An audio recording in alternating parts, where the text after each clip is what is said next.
I see Gafgarian's sword was no match for his words. Then again, perhaps the fault lies with his adversary. Beowulf blood is not given to spill easily, even when thinned with that of a courtesan, it would seem.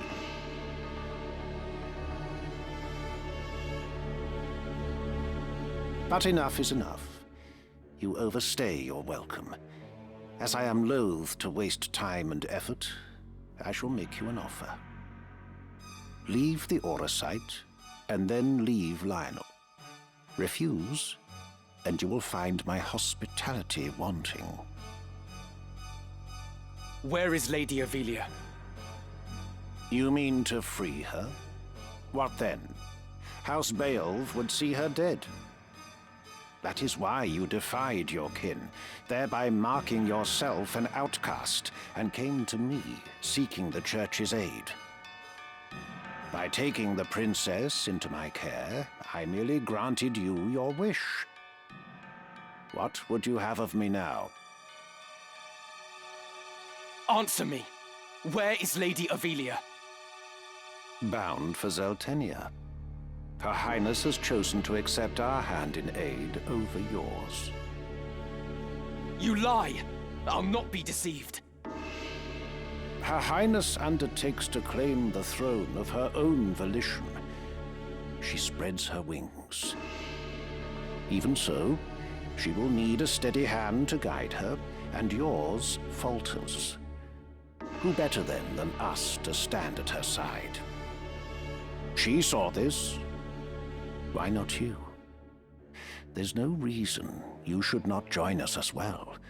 The thought of besting your brothers holds no allure. We care no less for this world's fate than you. Together, we can change Ivalice for the better.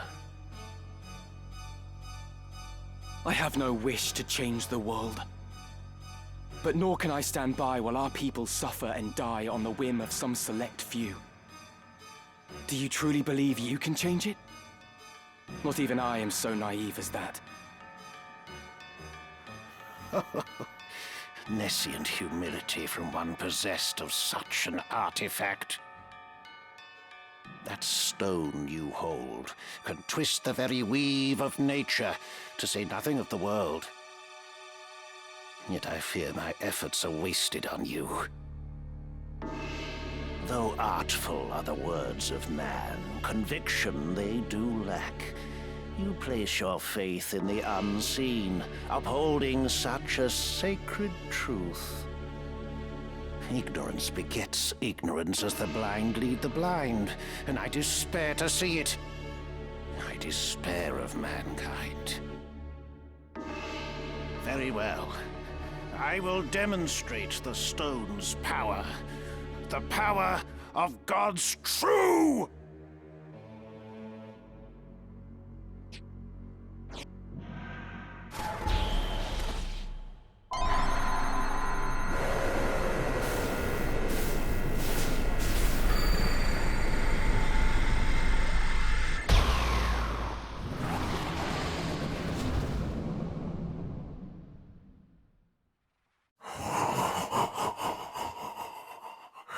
You take no pains to hide your wonderment. How I shall delight to watch you die. Each excruciation, ecstasy.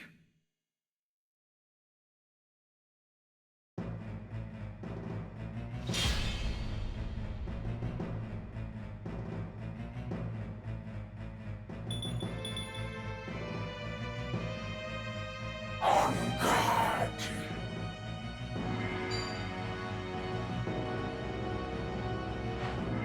Power of the impure.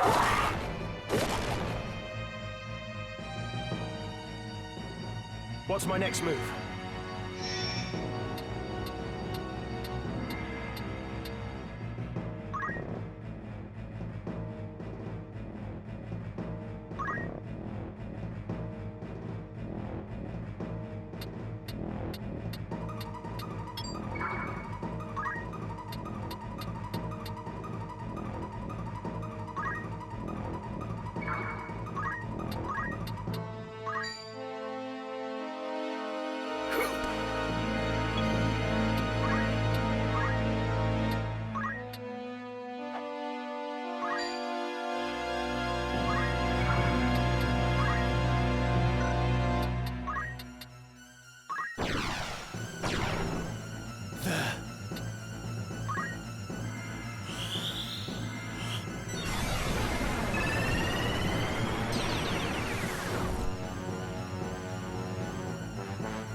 I'm here.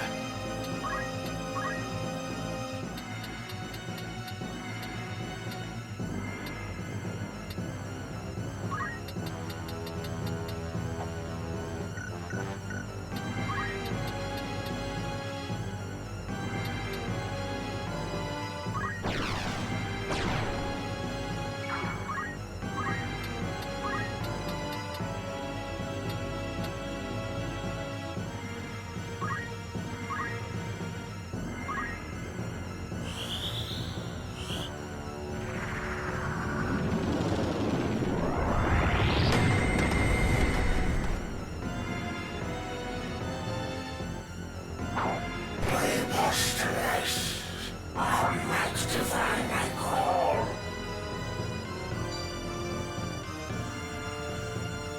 In darkness stalk our mortal fears, in shadow horrors cloaked. Nightmare! Power of the impure!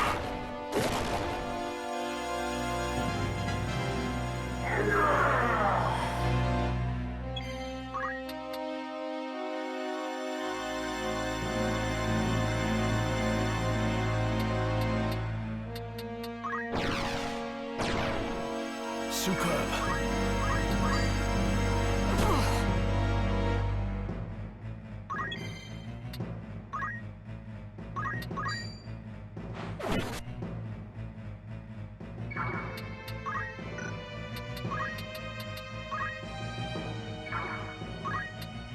Leave it to me.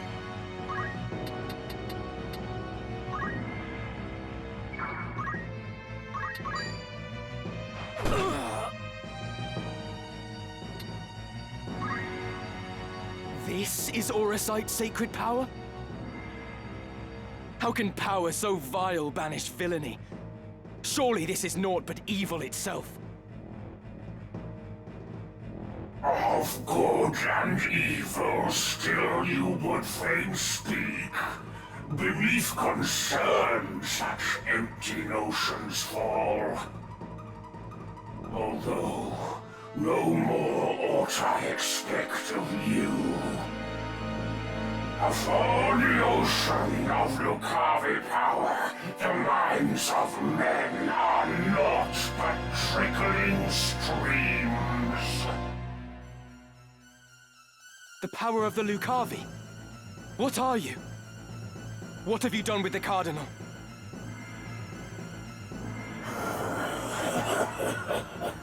What nonsense this! I am the man himself! Or rather, he who once was Delacroix. The Auracite, the stone, such powers grant to rise above the feebleness of man. Creation's laws restrain and rule me not. Astride your moral order do I stand. I am a god become.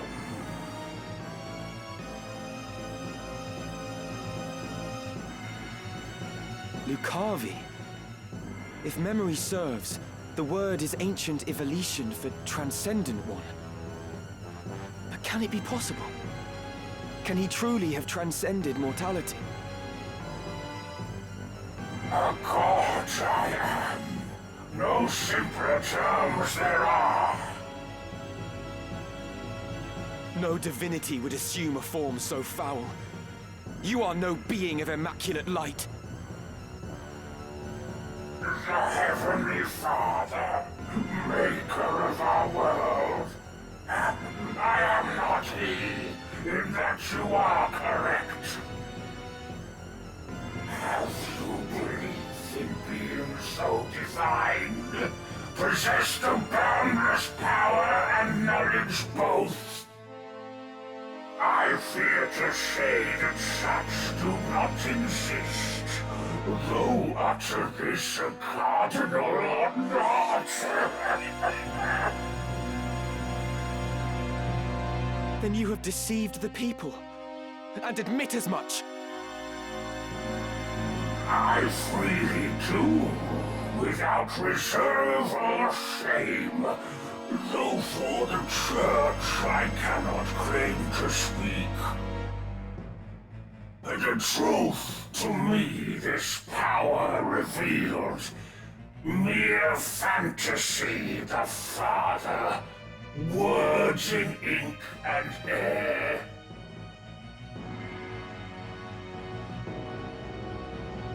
You call yourself a god, but I see only an abomination. Your power is that of demons.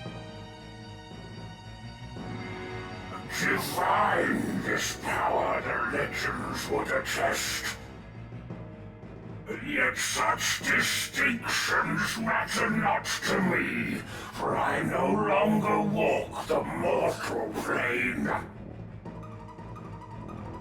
That a hero of the 50 Years' War should abandon his faith and become a monster. Feel you no shame? Nay, for faith in fiction is as faith in naught. The joyous day, the power roused within, to me was shown divinity's true form. My fervent most desire was then fulfilled by the one God to whom I bend the knee. This self-same God Abjurer surely sought, yet with their selfish ends to satisfy, the truth did his disciples warp and twist. A cruel and ugly truth that I embraced. Are there more of you? Other Lucavi? What need have you to know? Who here will die? A maggot, crushed and broken underfoot. I must concentrate.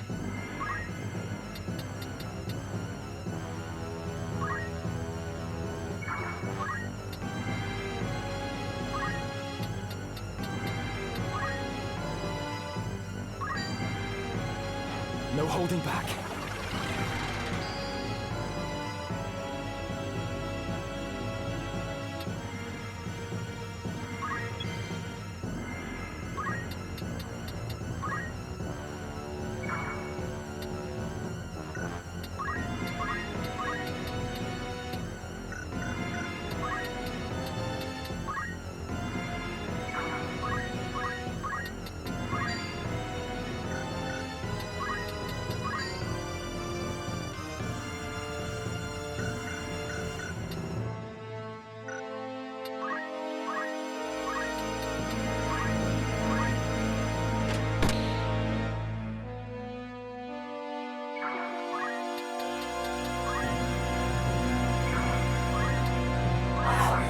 Divine I call. Tremble in fear. My turn.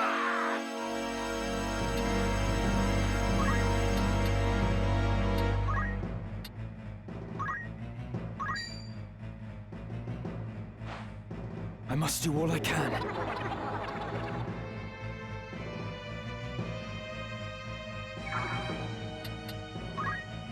What to do?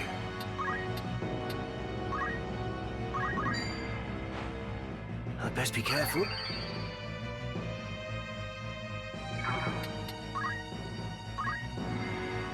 What is this I behold? Against what do I fight? The Lion's Guard sends its best in Agrius Oaks, protector of the Princess Julie Sworn. Your skill with blade unrivaled, so I hear. Your loyalty to Her Highness wavering not. As now we speak, your mistress for Sartenia makes her rightful crown and throne to claim.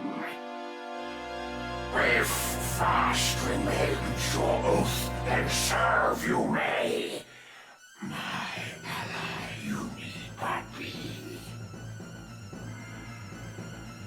your ally. Wherefore would I choose to join hands with a grotesque abomination such as you?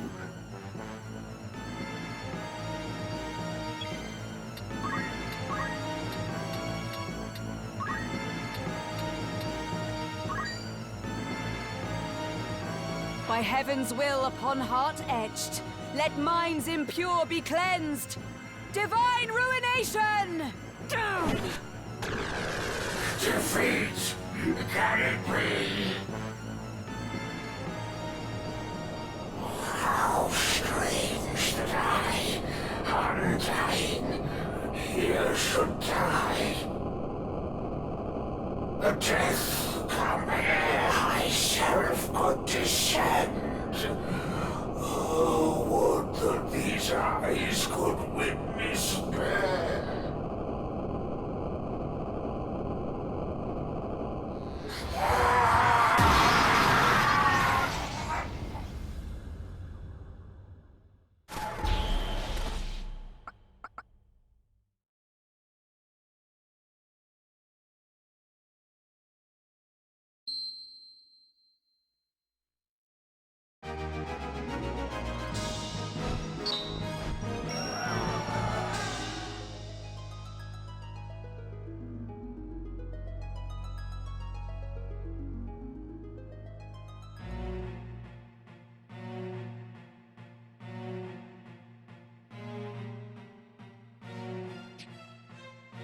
My advisors tell me you are the one who rescued Princess Ivalice. I would have you tell me more. I am Delita Hyrule, a Black Ram lieutenant in the service of His Excellency the Baron Grimms. His Excellency dispatched me to rescue the princess, and so I did, disguised as one of your own. A sheep in lion's clothing. Now I have returned. Hyrule, you say? That is not a name I've heard before. I had thought Baron Grimms and his Black Rams felled in battle against the Eye a fortnight past. Indeed. That dark news spurred me to return with all the greater haste. 'Tis only by virtue of my mission that I was spared the fate of my comrades. May the Father grant them rest. How fares the princess? She is weary yet from her long journey. She sleeps as if among the dead. I can well imagine. Now, is it true you brought a prisoner? It is. The man is privy to the conspiracy, and I would have him lay it bare to your grace. Bring the prisoner forth.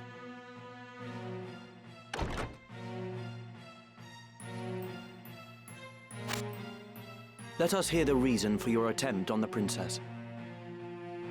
It was to stain Duke Goltana's name by making it appear the work of his men. That way he'd be kept from Lazalia and claiming the regent's seat. Who gave you the order? Duke Larg? No. A close advisor of Duke Goltana's seeking to curry Duke Larg's favor. Madness! None among us would fain betray our Duke. This is clearly an attempt to undermine us by sowing mistrust. Silence this man before he can spout more absurdness.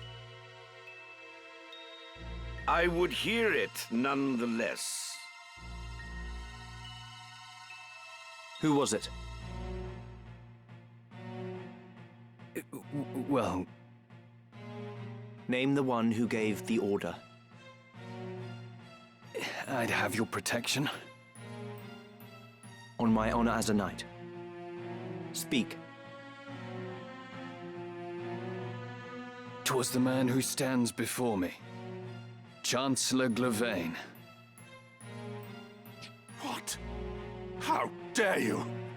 I do not even know you, knave! Who put you to it? The Queen? Stop this mama's farce. I've naught to do with this. To betray your liege lord is an unpardonable crime, Chancellor.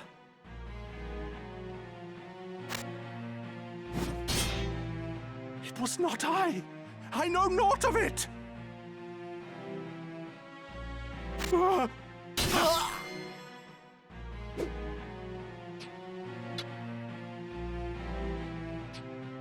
Forgive me if I presume overmuch, Your Grace, but now is not the time for bandied words.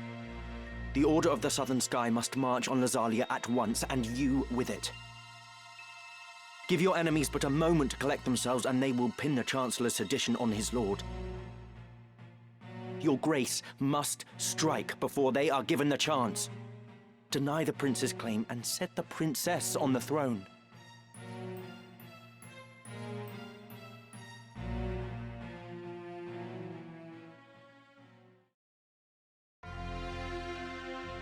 Following his sack of the royal capital of Lazalia, Duke Goltana, the Black Lion, banished Queen Luveria to Besselat for her hand in the conspiracy, and crowned Princess Ovelia queen. But Duke Larg, the White Lion, insisting that Prince Orinus was the true and rightful heir, at once crowned the child prince and declared himself regent. Moving then to free Luveria, Duke Larg dispatched the Order of the Northern Sky to Besselat in the name of the new crowned king. Duke Goltana, in turn, set the Southern Sky to march in Ovelia's name. The curtain had risen on what history would one day record as the War of the Lions.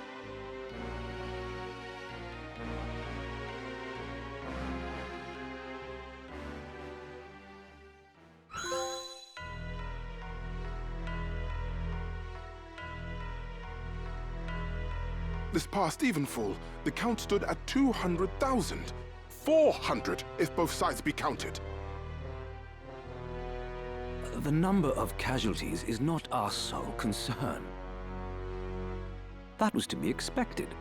And so too the depletion of our stores. No, it is this drought that threatens us. The markets are bare and tax collections fall short. With prices as they are, we can lay in supplies for another half year at best. Duke Larg must surely face like difficulties. It rained unceasingly in Galleon this season. The grain rotted in the fields before it could be harvested. The real trouble lies in war's wake. There is no work. Whole villages have been displaced. My son Oren tells me over 100,000 have already fled to Lazalia, and more pour in by the day. Ha! I see no trouble in this. Let Larg struggle to feed the mewling maids and his soldiers both. It is no laughing matter. Should the conflict spread, we may find ourselves no better off. Think you Zeltenia proof against such a fate? I assure you we are not. Has not the time come to chart a course to peace? Your fears are well-founded, but we cannot yet end this war. Though it pains me to do so, we shall increase the rate of tax by 1/3. Naturally, a close watch must be kept on those who hope to profiteer in these trying times. As for those seeking refuge outside the castle walls, we shall tighten our patrols at the Limbri border to see that they are turned back. My lord, I must ask that you reconsider. Duke Larg suffers, as do we. What better time to treat for peace? You talk in circles, Orlando. There can be no peaceful end to this. The kingdom cannot exist without her people, Your Grace. No more than can we. In the 50 Years' War, who bore a greater burden than they, the common folk? Would you thank them now with higher taxes? Their confidence in us is sorely tested as it is. And it is not only the people. Our soldiers are made to fight on rations that would scarce feed a child at his mother's skirts. We cannot long sustain this war. Resolve is no substitute for resources. Resolve? Have you any? These are the words of a coward. The 50 Years' War was fought to drive back an invasion of our sovereign soil. We were honor-bound to fight. And in this war, there is no honor to bind you. Is that what you wish to say? The 50 Years' War was an abject failure of a corrupt crown, and the source of its corruption is Duke Larg. The man claims to act in the realm's interests, but in truth, he aspires only to power. I seek to rid us of his blighting influence. Yet you would suggest there is no honor in this, that we fight for naught. You mock the Black Lion to his face. His Grace speaks true. Besides, why lay down the sword with victory so near? They call you the Thunder God, Count Orlando, but your gentle words would sooner stir a breeze. Is victory so near? My ears are deaf to its approach. I am, however, keenly aware of the quagmire pulling at our feet. This war has been fought to a standstill. Your words are the epitome of hubris. This council can ill afford to heed such unfounded prating. I will not sit here and tolerate such insults. Enough of this! You disappoint me, Orlando. Pray you do not disappoint me further.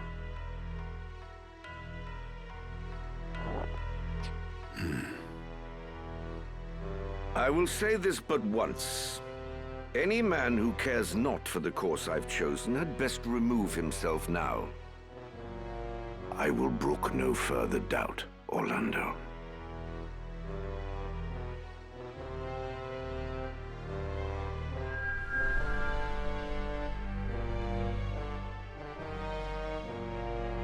The Leader once told me he was swimming against some unseen current.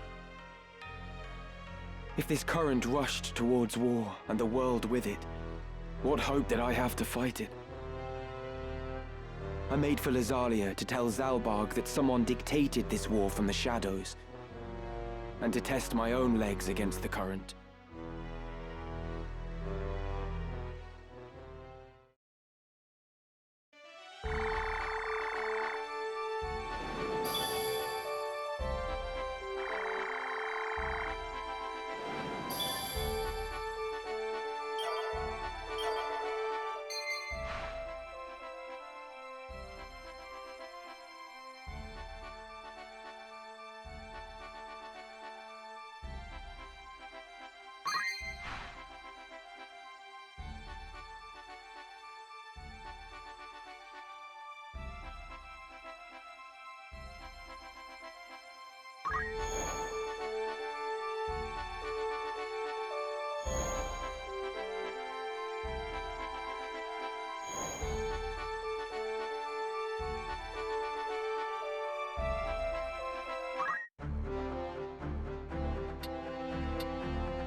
What is it?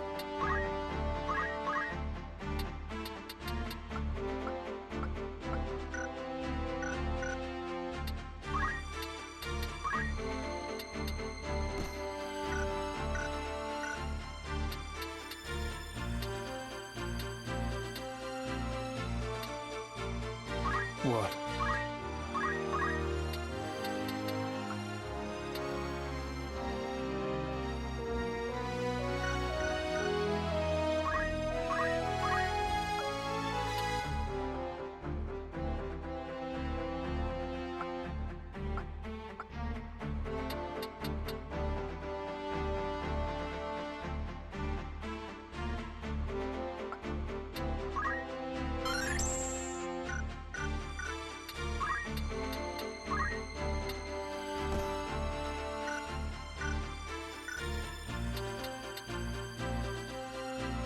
What is it? This will do. Let's try this.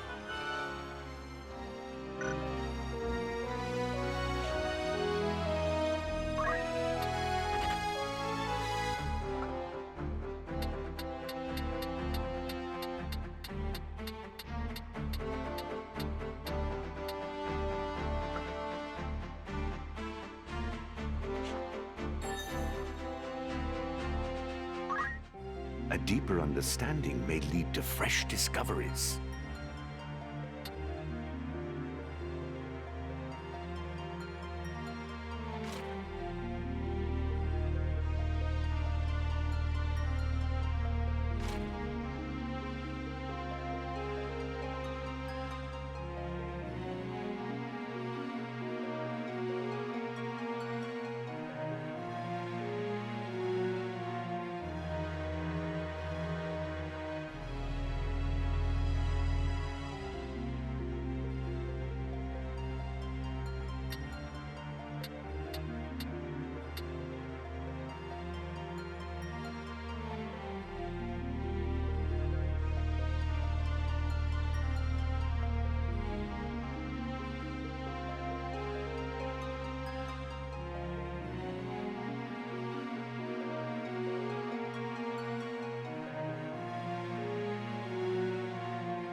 You are always welcome. To fully understand Ivalician history, one must take a broad view.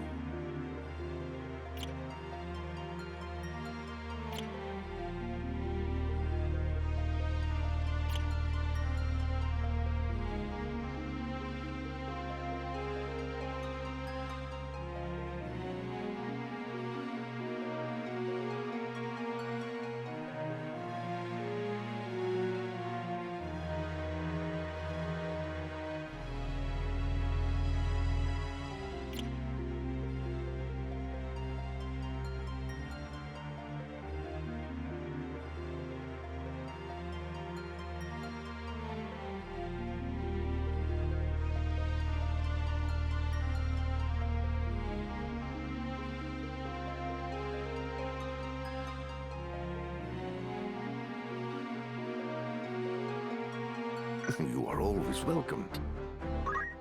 Here we may learn more of pivotal moments in history.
You are always welcome. Many mysteries surround the Aura site.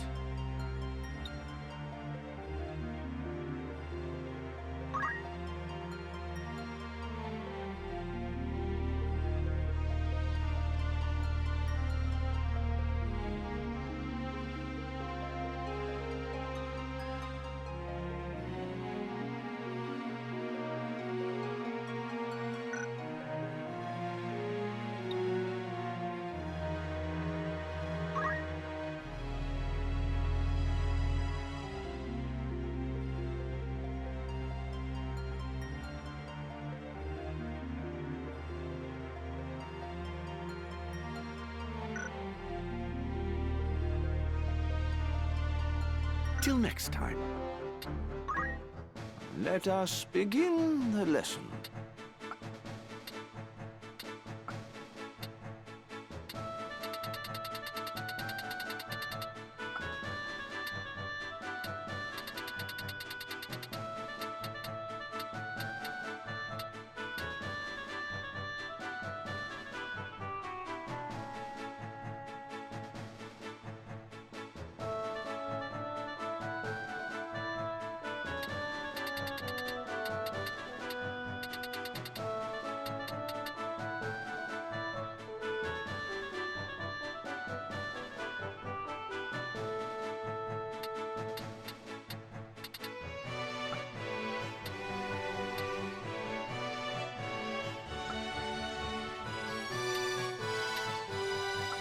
Keep your wits about you.